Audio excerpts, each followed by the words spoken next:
Welcome to English Podcast, a place where language comes alive. Whether you're here to improve your English, explore new ideas, or simply enjoy a good conversation, you're in the right place.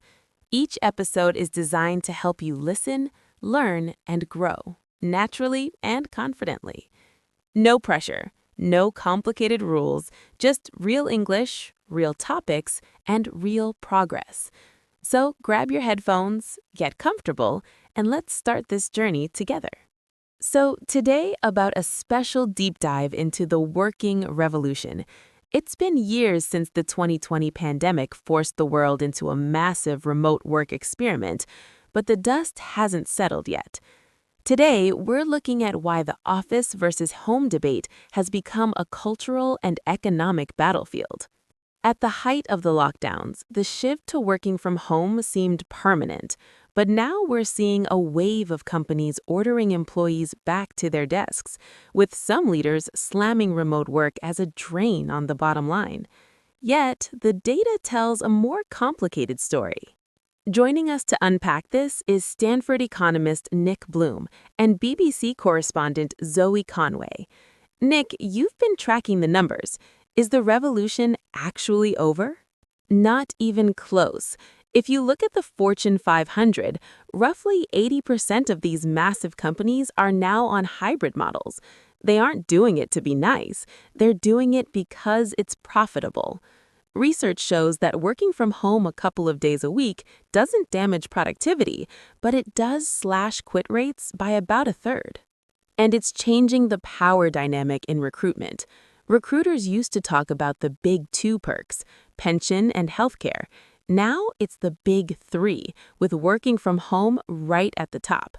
In fact, some workers are willing to accept 8% less pay just to keep that hybrid flexibility. But not everyone is a fan. We've heard from voices like Lord Stuart Rose, who argues that if you aren't in the office, you aren't contributing to economic growth. And then there's the social friction.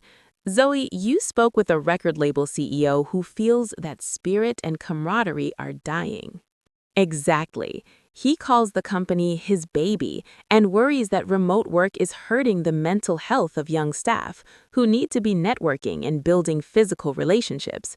There's also a sense of a loss of control for these CEOs. They want to see what everyone is up to. This also highlights a massive social and political divide.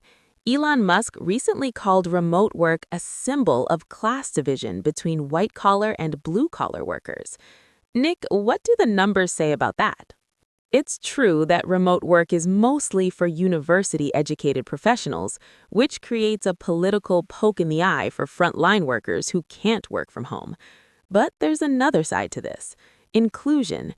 Employment for people with disabilities, those looking after young children, and those near retirement has surged post-pandemic because of this flexibility. For a person with a severe disability, remote work can turn a 3-hour commute into a 20-minute start to their day. If we force them back, we lose those productive taxpayers. So, where is this going? Is the 5-day office week a relic of the past? I call it the Nike swoosh. Remote work dropped a bit after the initial lockdowns, but it's now hitting a flat period. By 2030, I expect it to be even higher than it is today. Why? First, office leases are expiring, allowing firms to downsize.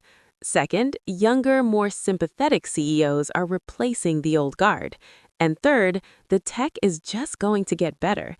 By 2030, we could be looking at holograms and headsets that make a remote meeting feel like a Star Wars Jedi Council.